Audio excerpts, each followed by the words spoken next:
राजस्व विभाग जिस रूप में अपनी भूमिका का निर्वहन करता है, तो आम जनमानस से सबसे अधिक नज़दीक का जुड़ाव अगर जो कुछ विभाग हैं उनमें से राजस्व विभाग अग्रणी विभाग है, चाहे वह कमिश्नरी का हो, कलेक्ट्रेट का हो, तहसील का हो। इनसे जुड़ी भी इस पूरी मशीनरी के संचालन की व्यवस्था के साथ ही भूमि से संबंधित जितने भी कार्य हैं, आपदा प्रबंधन से जुड़े भी जितने भी कार्यक्रम हैं, राहत से जुड़े भी जितने भी कार्यक्रम हैं, राजस्व विभाग इन सभी कार्यक्रमों को कुशलतापूर्वक आगे बढ़ाता है। विगत 3.5 वर्षों के अंदर अपनी कार्यकुशलता के माध्यम से राजस्व विभाग ने न केवल इन सभी कार्यक्रमों को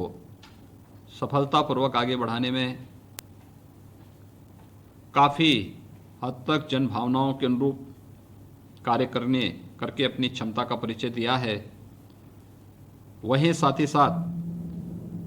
जो हमारे फील्ड में तैनात अधिकारी और कर्मी हैं,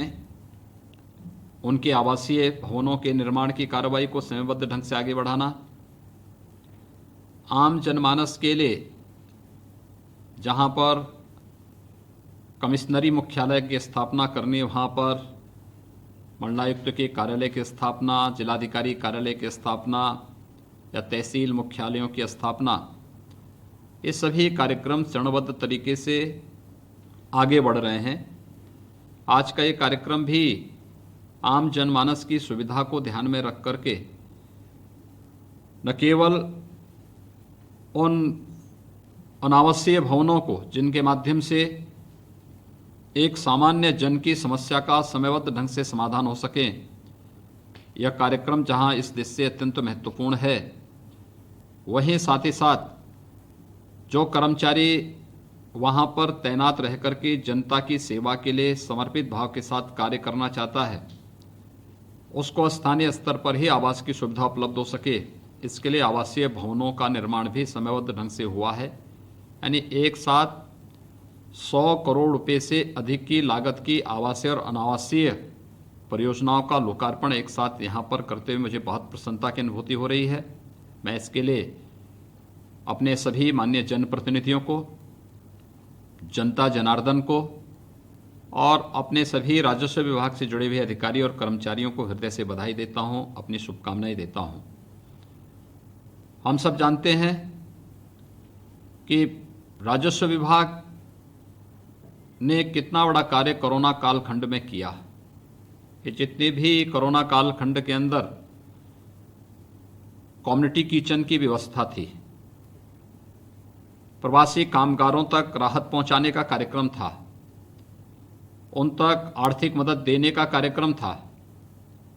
या फिर अन्य जरूरतमंदों तक आवश्यक वस्तुओं की आपूर्ति और अन्य सहयोग के कार्यक्रम में राजस्व विभाग ने बहुत अच्छी भूमिका का निर्वहन किया। ये कार्य सामान्य दिनों में कोई भी विभाग कर सकता है, लेकिन विपत्ति के समय, आपदा के समय जब कोई विभाग अपने कार्यकुशलता का परिचय देता है तो जनविश्वास का प्रतीक बनता है, और जनविश्वास का प्रतीक बनकर के ही हम लोग लोकतांत्रिक व्यवस्था को और सुदृढ़ और मजबूत कर सकते हैं। और आज का ये कार्यक्रम इसी का हिस्सा है कि हमें आम जन की समस्या के समाधान के लिए पूरी प्रतिबद्धता के साथ कार्य करना है, और उसी कार्यक्रम का हिस्सा है कि जब हम लोग आज आवासीय और अनावासीय इन भवनों के लोकार्पण के कार्यक्रम के साथ जुड़े हैं। बहुत सारे तहसीलों से जुड़े हुए हमारे माननीय विधायकगण, माननीय सांसदगण अक्सर मुझसे इस बात के लिए कहते थे कि हमारे यहाँ इन भवनों के लोकार्पण के लिए कार्यक्रम बनाने की आवश्यकता है, और मेरी इच्छा भी थी कि मैं प्रत्येक तहसील भवन के लोकार्पण के कार्यक्रम के लिए आपके यहाँ स्वयं उपस्थित हूँ। लेकिन कोरोना कालखंड के दौरान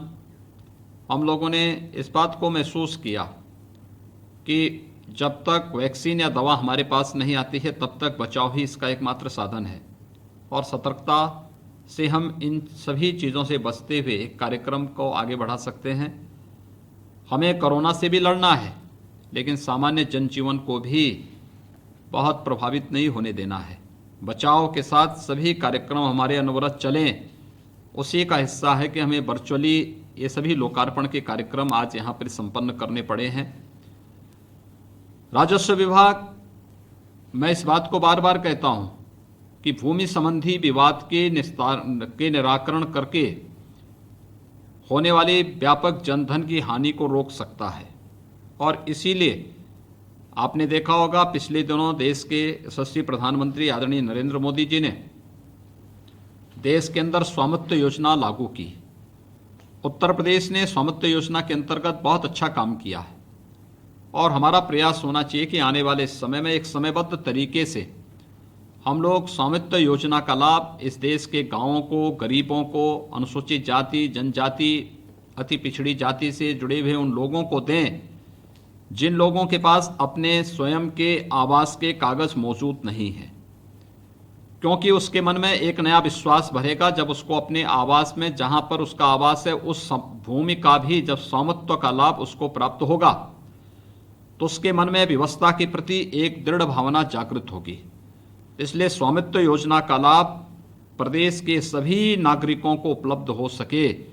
इस दिशा में हमें तकनीक का उपयोग करते हुए इसको युद्ध स्तर पर आगे बढ़ाने का कार्य करना होगा।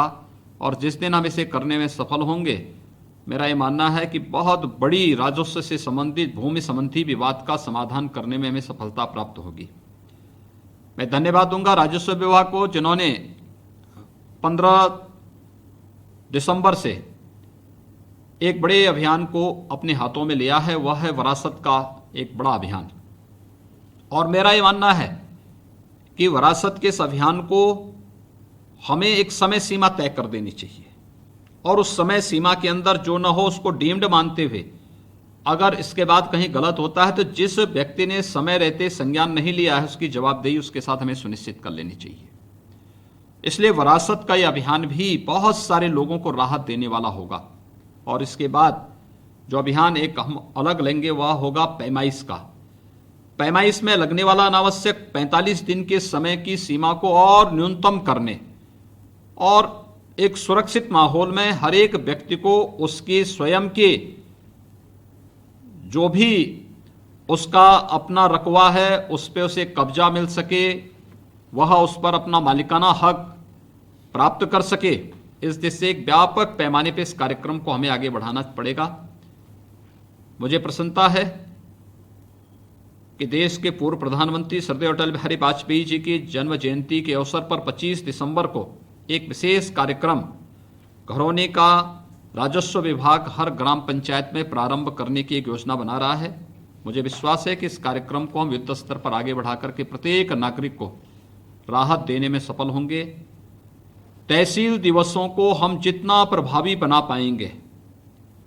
वह हमारे लिए उतना ही महत्वपूर्ण होगा और प्रदेश के अंदर एक सामान्य नागरिक को, अंतिम पायदान पर बैठे हुए व्यक्ति को प्रदेश देश की संसदीय लोकतंत्र की व्यवस्था पर उसकी आस्था प्रगाढ़ होगी ही, साथ ही साथ व्यवस्था के प्रति भी उसका विश्वास और भी सुदृढ़ होगा। एक बार फिर से आज जिन जनपदों में शामली, कासगंज, हापुड़, कुशीनगर, अम्बेडकर नगर, बदायूं, लखीमपुर खीरी, कानपुर देहात, औरैया, सीतापुर, मैनपुरी, मुरादाबाद, इन सभी जनपदों में आज जो आवासीय और अनावासीय भवनों के लोकार्पण का एक कार्यक्रम आज संपन्न हो रहा है। इस कार्यक्रम में शामिल होने के लिए मैं सभी अपने माननीय केंद्रीय मंत्री जनरल वीके सिंह जी को, माननीय सांसदगण, माननीय विधायकगण, मेरे सहयोगी मंत्रीगण जो भी इस कार्यक्रम में सहभागी बन रहे हैं, मैं उन सबको भी हृदय से बधाई देता हूं। उन सभी तहसीलों से जुड़े हुए जनता जनार्दन का भी अभिनंदन करता हूं, उन्हें हृदय से बधाई देता हूं। राजस्व विभाग के सभी अधिकारी और कर्मचारियों को भी इस अवसर पर उन्हें अपना आवासीय परिसर और अनावासीय भवन पूरी तरीके से उन्हें अब उपयोग के लिए उपलब्ध हो चुका है, इसके लिए हृदय से बधाई देते हुए इस पूरे अभियान के प्रति अपनी शुभकामनाएं देता हूं। धन्यवाद। जय हिंद। माननीय मुख्यमंत्री जी, मैं हृदय से आभारी हूँ कि आपने बहुत ही प्रेरणादायी और हमें शुभाशीष दिया है और कोरोना काल में भी जो राजस्व विभाग ने रेल मार्ग